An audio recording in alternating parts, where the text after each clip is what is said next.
ഇപ്പോൾ ശ്രീ ഷോൺ ജോർജ് കൂടി നമുക്കൊപ്പം ചേരുകയാണ്. ശ്രീ ഷോൺ ജോർജ് വലിയ രൂക്ഷമായ വിമർശനമാണ് ഉന്നയിക്കുന്നത്. ഈ ഇരട്ടത്താപ്പ് ഇവിടെ വിലപ്പോകില്ല എന്നാണ് പറയുന്നത്.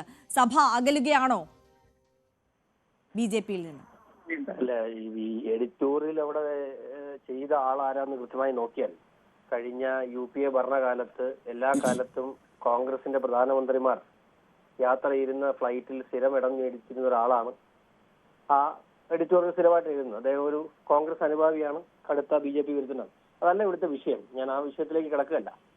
പക്ഷെ ഒരു കാര്യം എടുത്തു പറയേണ്ടതുള്ളത്, ഇതിനകത്ത് പ്രസ്ഥാനത്തിന്റെ നിലപാടെന്താണ്? ഈ BJP പോലെ 16 കോടി അംഗങ്ങളുള്ള ഒരു രാഷ്ട്രീയ പാർട്ടിയിൽ ആരെങ്കിലും ഏതെങ്കിലും മുക്കിലും മൂലയിലും ഇരുന്ന് എന്തെങ്കിലും പറയുന്നതിനൊന്നും അഡ്രസ് ചെയ്യേണ്ട കാര്യം BJPക്കില്ല.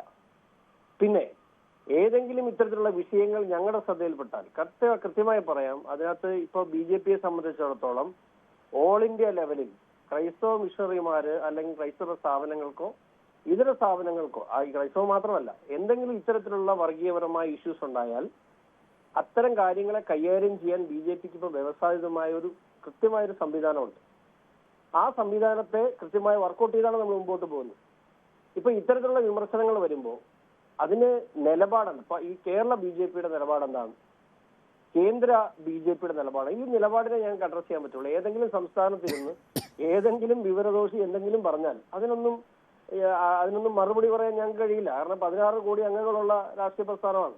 ഇതിനകത്ത് പലർക്കും പല അഭിപ്രായം ഉണ്ടാവും, പ്രാദേശികമായ പല വിഷയങ്ങളുണ്ടാവും.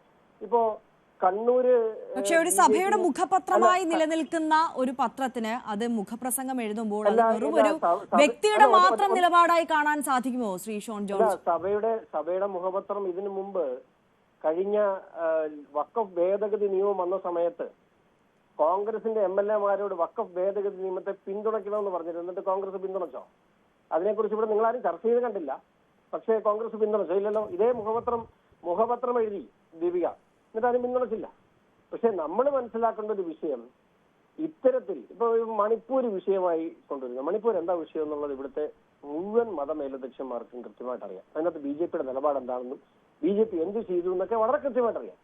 അതുകൊണ്ട് തന്നെ പറയുന്നു, ഇത്തരം വിഷയങ്ങളെ, ഇത്തരം കാര്യങ്ങളെ സഭയ്ക്ക് അത്തരത്തിലുള്ള ആകുലതകൾ ഉണ്ടായെങ്കിൽ അത് കൃത്യമായി അഡ്രസ് ചെയ്യാൻ ഞങ്ങൾ പ്രതിജ്ഞാബദ്ധരാണ്. ഞങ്ങൾ അത് ചെയ്തിരിക്കും.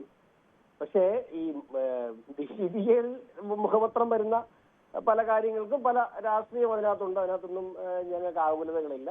ഇത് സഭയും BJPയും സംബന്ധിച്ചും ഏതൊരു മത സംഘടനകളോടും അല്ലെങ്കിൽ സമുദായങ്ങളോടും BJP കാണിക്കുന്ന അതേ ബഹുമാനവും അടുപ്പവും BJP ക്രൈസ്തവ സഭയോടും കാണിക്കുന്നുണ്ട്. അത് തുടർന്നും പോവും. അത്തരത്തിൽ ഏതെങ്കിലും ആകുലതകൾ ഈ നിമിഷം വരെയും ക്രൈസ്തവ സഭാ നേതൃത്വം BJP അറിയിച്ചിട്ടില്ല. അറിയിക്കാനുള്ള പ്രോപ്പർ ചാനലുണ്ട്. അത് ഇന്ന് വരെ അറിയിച്ചിട്ടില്ല. അറിയിക്കുന്ന വിഷയങ്ങൾ കൃത്യമായി ഇടപെടാറുമുണ്ട്. കഴിഞ്ഞ ദിവസങ്ങളിൽ നോർത്ത് ഇന്ത്യയിൽ ഉണ്ടായ ചെറിയ വിഷയങ്ങളിൽ പോലും വളരെ കൃത്യമായ ഇടപെടൽ CBCI ഒഫീഷ്യലായിട്ട് BJP അറിയിച്ചു. ഇന്ന വിഷയങ്ങളുണ്ടെന്ന്. ആ വിഷയങ്ങളിൽ കൃത്യമായ ഇടപെടൽ BJP നടത്തിയിട്ടുണ്ട്. യെസ്, വളരെ നന്ദി ശ്രീ ഷോൺ ജോർജ് ഈ ഘട്ടത്തിൽ പ്രതികരിച്ചതിന്.